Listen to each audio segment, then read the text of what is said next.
Baik, saya maafkan karena ini sangat penting dan saya sangat membutuhkan jawabannya. Baik, mohon izin Ustadz untuk bertanya, apa hukumnya seorang laki-laki menikahi dua orang perempuan bersaudara? Laki-laki ini awalnya menikahi kakaknya dan selanjutnya si laki-laki ini menikahi adiknya juga, sedangkan si laki-laki ini statusnya masih sah menjadi suami si kakaknya tadi.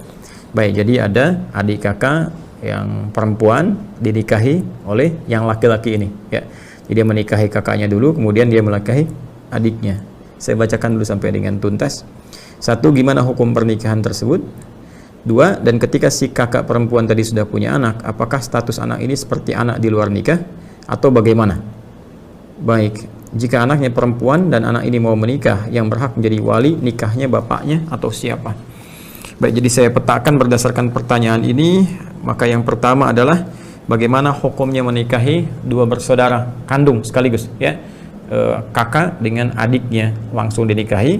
Kemudian yang kedua, jika si kakaknya kemudian memiliki anak, ya, mengandung, melahirkan, punya anak, status anaknya bagaimana? Kita jawab bagian yang pertama dulu. Ini kita bisa cek di Quran surah keempat An-Nisa di ayat ke-23. Ya, saya ulangi, Quran surah keempat An-Nisa di ayat ke-23. Di situ jelas tercantum yang terkait dengan aspek pernikahan, siapa saja yang dilarang untuk dinikahi. Jadi di luar yang dilarang ini maka boleh untuk dinikahi. Nah, ini yang menarik dari Al-Quran, metodologinya Allah Subhanahu wa Ta'ala, ya, ketika ingin menghalalkan sesuatu, terkadang langsung disebutkan kalimat halal atau menunjukkan yang haram untuk memberikan kesan bahwa selain yang haram ini itu boleh. Nah, maka di ayat ini, ayat ke-23 di surah yang keempat, surah An-Nisa, Allah memberikan gambaran-gambaran tentang, ya, pasangan-pasangan yang tidak dibolehkan dinikahi. Artinya di luar ini boleh kemudian dinikahi. Kita bacakan misalnya, Allah berfirman, "Hurrimat 'alaikum ummahatukum wa banatukum wa akhawatukum wa ammatukum wa khalatukum", sampai ke ujung ayatnya. Ya, dari pertanyaan Anda, wa an tajma'u bainal ukhtaini illa ma qad salaf. Perhatikan baik-baik teman-teman sekalian. Redaksinya tegas mengatakan hurrimat 'alaikum, diharamkan bagi kalian. Baik, hurrimat 'alaikum, diharamkan bagi kalian. Quran surah yang keempat di ayat yang ke-23 paling kanan, ya, di pojok mau sampai ke akhir itu, ya. Quran surah keempat An-Nisa, saya tuliskan seperti ini, ayat 23. Redaksinya itu langsung tegas, tidak ambigu, diksinya langsung menunjuk pada kalimat yang sempurna sehingga tidak ada multitafsir di sini. Ya, Allah langsung menyampaikan hurrimat, ya. Bahkan kalimatnya menggunakan bentuk pasif, ya, fi'il madhi majhul, ya, karena subjeknya sudah diketahui yaitu Allah Subhanahu wa Ta'ala, hanya ingin memberikan kesan penegasan, ya. Jadi Allah tidak mengatakan haramallahu, tapi langsung menegaskan hurrimat. Allah tidak mengatakan Allah mengharamkan, tapi langsung menunjukkan sifat tegas menggunakan, ya, bentuk pasif, diharamkan, untuk menunjukkan kuatnya unsur keharaman ini. Hurrimat 'alaikum, ya, 'alaikum, kata Allah, diharamkan bagi kalian untuk menikahi, ya, orang-orang dari kalangan berikut ini. Ya, pertama Allah sampaikan ummahatukum, ya, hurrimat 'alaikum ummahatukum, ibu-ibu kalian, ya, ibu kalian. Ya, jadi tidak boleh anak menikahi ibundanya, ya, yang terjadi seperti kisah-kisah misalnya yang tersebar di kultur-kultur, cerita-cerita dan sebagainya, ya, ada maling kundang, ada macam-macam, ada tangkuban perahu yang pengen nikahi ibunya, kisahnya demikian kan pada waktu itu. Nah, ini cukup contoh bagi kita untuk mengatakan kisah-kisah yang dimaksudkan dilarang, tidak diperkenankan, haram hukumnya, ya. Wa akhawatukum, kemudian ada saudara-saudara perempuan kalian, ya. Wa akhawatukum, saudara perempuan kalian. Jadi saudari kalau kita katakan, ya. Ya, saya punya saudari misalnya, saudari perempuan, kakak saya perempuan, adik saya perempuan, haram hukumnya menikahi saudari sendiri. Oke? Okay? Dua. Kemudian yang ketiga, hurrimat 'alaikum ummahatukum wa akhawatukum wa ammatukum, ya, ammatukum, bibi kalian dari ayah, ya, berarti adiknya ayah, gitu kan? Bibi, ya, bibi dari ayah, ya. Wa khalatukum, kemudian bibi dari ibu, ya, sama saja khalatukum. Jadi ada bibi dari ayah, bibi dari ibu, ya. Sampai nanti ke ujungnya ditemukan secara cepat saja, ya. Nanti di ujungnya ada kalimat penutupnya sebelum akhir ditutup dengan ampunan Allah Subhanahu wa taala. Allah sampaikan wa antajma'u bainal ukhtaini, wa antajma'u, ya, wa antajma'u bainal ukhtaini. Ini dalil yang terkait dengan pertanyaan Anda. Illa ma qad salaf. Bainal ukhtaini illa ma qad salaf. Sebelum masa Islam, sebelum turun syariat ini kemudian dibimbing untuk bertobat, ya. Perhatikan kalimatnya. Wa antajma'u bainal ukhtaini, dan engkau menikahi, mengumpulkan sekaligus bainal ukhtaini, dua saudari. Ya, seperti pertanyaan Anda. Jadi kalau Anda bertanya bagaimana hukumnya kemudian menikahi dua saudari sekaligus, maka langsung Allah yang menjawab. Langsung Allah yang menurunkan ayatnya. Allah menegaskan sifat hukumnya.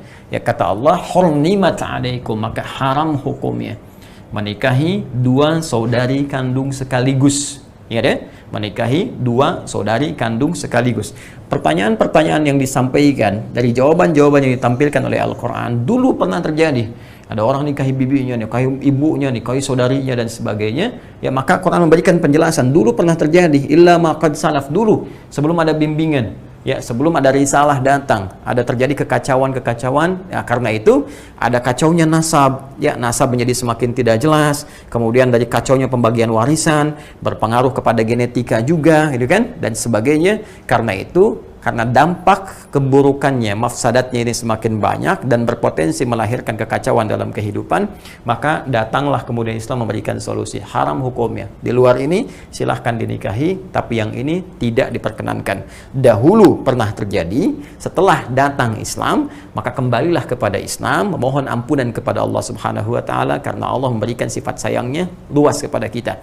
Karena itu di akhir ayat ditutup dengan sifat Allah Ghafur dan Rahim. Allah memberikan ampunan kepada siapa yang mau mengevaluasi diri, kemudian dia kembali meninggalkan praktek ini dan mendapatkan rahmat Allah Subhanahu wa taala. Jadi pertama, secara singkat, hukum menikahi dua saudari sekaligus jelas hukumnya haram. Ya, jelas hukumnya apa? Haram. Artinya haram itu kalau dikerjakan dia berdosa, dan sepanjang hidupnya berdosa kalau dia tidak kembali bertobat kepada Allah Subhanahu wa taala.